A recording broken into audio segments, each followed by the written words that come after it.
welcome to Edible Eric Eats. Today's video is going to show you guys how to make a brown stock. You want to take the time to learn how to properly make a stock. The stocks are important because they're a fundamental building block of sauces and soups. They add and impart a deliciousness and a richness that you can't get by just adding water. It will add a lot of body, a depth of richness to anything. Today we're making a brown stock. So I have about 5 pounds of bones. We went ahead and rinsed these. You can see they have a little bit of fat on them and some meat and some chunks. We're going to roast these at 400 degrees until they get nice and brown. So these are just going to go in the oven. Those bones are going to take about a half hour or so, depending on your oven. You want them well browned all around. If you need to turn them throughout, then turn them throughout. When making stocks, you tend to typically stick to a 5-to-1 ratio with your bones and mirepoix. So we have about 5 pounds of bones, so we need about 1 pound of mirepoix.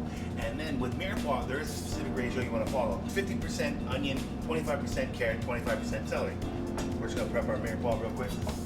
When you're cutting your mirepoix, it doesn't need to be super small, and you want to kind of cut it in deference to how long it's cooking. This stock is going to cook for hours, just rough chopped large dice kind of situation.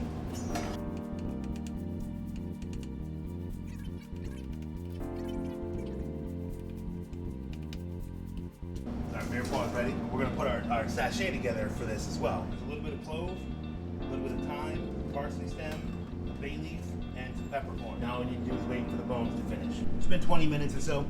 So we're going to check our bones, see how they're looking.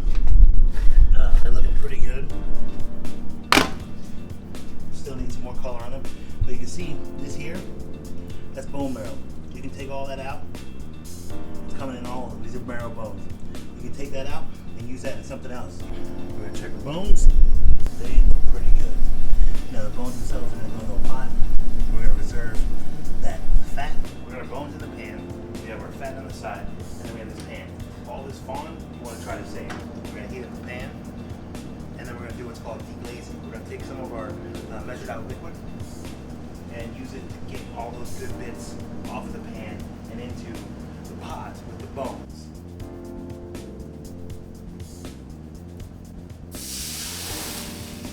Remove as much as you can.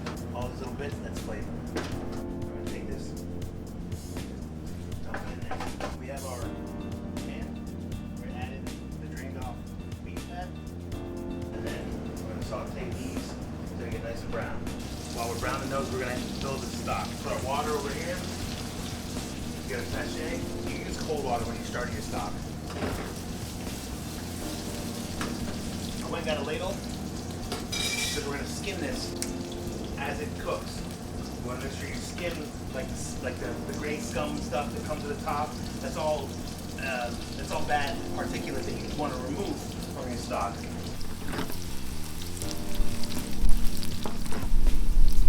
Our veg is nice and brown. We're gonna add our veg paste.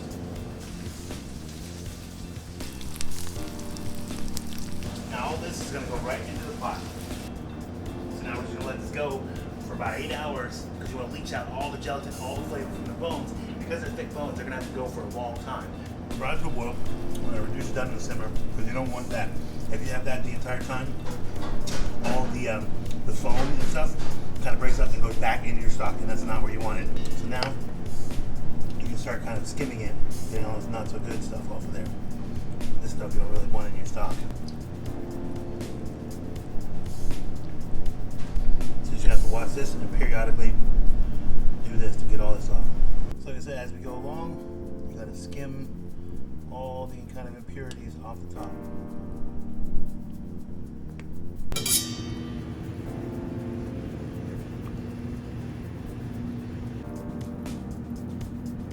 Coming back to our stock, it's been 8 hours. It's reduced a lot. The flavors have intensified. It's been fortified. Now we're going to strain it. Whenever you strain a stock, I always do it in a 2-step process. I always use a China cap first to get the big solids out.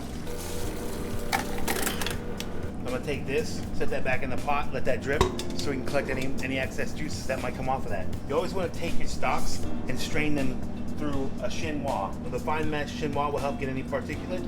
That would help just change the texture and put sediment in any sauces or soups. Tapping on it helps force it through.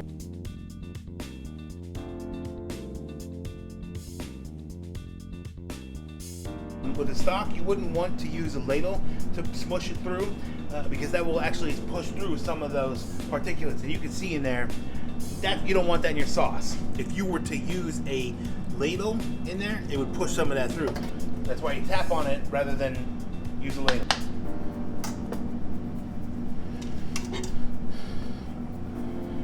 Get an extra little bit from the pot. That's how much is still in there. Make sure you get it all. You want to save it all. Now if you look, you can see the fat on top of it. You can see that fat on top of it. Now that will separate, and if you look at the side of the container, it stays separated. So you can let this congeal and then just easily scoop all that fat off, and you'll have a pretty much fat-free stock, which is what you want. You just want the richness in the liquid. You don't want that fat. But you can smell it. It smells of beef. It smells of umami. It smells of richness. It smells of this nuanced depth that you want, that's going to help build a great sauce, a great soup, anything. Once we cool it down and take the fat layer off, it'll be ready to use for wherever we need stocks. While making stocks are simple, there's a process to it, and there's a technique to get a delicious, rich stock out of it. This is how you make it. Hope you guys learned something. Enjoy. And remember, when you guys cook, we eat together. Hey guys, looking for more?